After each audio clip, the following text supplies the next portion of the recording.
Hi everyone, it's JC from Baytech Plastics, and today we have a 3-minute video on our 3D printing capabilities. Enjoy. So this is our 3D printer, which is a Mark Forged X7.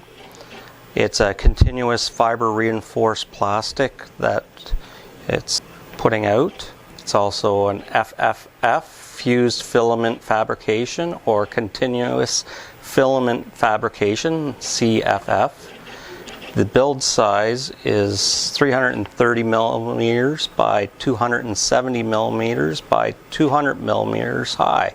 It has a tolerance of approximately 250 microns in the X and Y direction, and in the height it depends on the filament thickness that you're building with.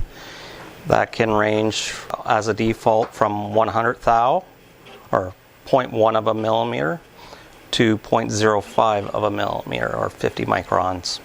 What you're seeing here is support material surrounding a vertical column to help in the build to keep everything built straight. The material that it is putting out currently is called Onyx, which is a nylon-based plastic with carbon fiber cut up and in the material. We can also extrude carbon fiber within the part, or glass, or heat-resistant glass, and also Kevlar. Currently, what the machine is like is a hot glue gun, and it's depositing X and Y, the material, and then the table goes down for the next layer in either 50 micron or 100 micron increments. It can do also larger, but then you're losing out on your tolerance. The material is fed from below the machine through a tube to the head, and as well the filament, if we're using it, can come from this here spool up through the tube and out the head as well.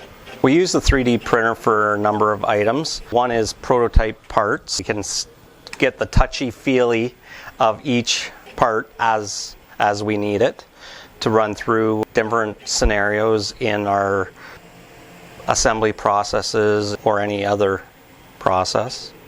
We can use it to make end-of-arm pieces for our robotics out on the injection floor, jigs, fixtures, and other parts of tooling. We've been told that you can make a mold in it if the material that you're molding into has a melting point less than the nylon. Thanks for watching the video. Please subscribe to see when we post new videos, and see the links to connect with us on Facebook, Twitter, and LinkedIn.